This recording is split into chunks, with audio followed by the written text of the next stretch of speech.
কিয়ামতের দিন নবী সাল্লাল্লাহু আলাইহি ওয়াসাল্লামের কাছে কোরআনে আছে, ফাকাইফা ইদা জিনা মিন কুল্লি উম্মাতিন বিশাহিদ ওয়া জিনা বিকা আলা হাউলা'i শাহীদা। নবীকে বলছে আল্লাহ, বন্ধু আপনার উম্মতের প্রত্যেকের আমলনামা আমি আপনার হাতে দেখাবো, আপনার হাতে,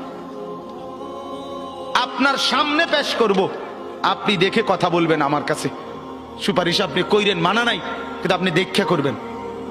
রাসূলুল্লাহ সাল্লাল্লাহু আলাইহি ওয়াসাল্লাম যদি হাসরের ময়দানে এরকম আমলনামা খুলে উল্টায় আর পৃষ্ঠার পর পৃষ্ঠা দেখে ফজর নাই, জোহর নাই, আসর নাই, মাগরিব নাই, ইশা নাই, শনিবার রবিবার, মদ জুয়া, অবৈধ উপার্জন, গান বাদ্য, নাটক, সিনেমা, জিনা, ব্যভিচার, বেহায়া, বেপর্দা সব উল্টায়।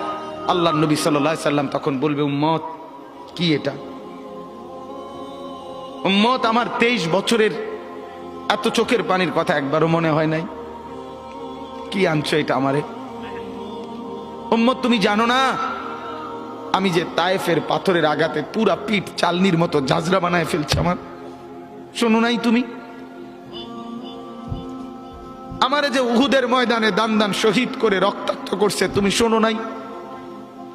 আমি যে 14 দিন পেটে ক্ষুধার তাড়নায় পাথর বাঁধছিলাম, উম্মত তোমার মনে নাই?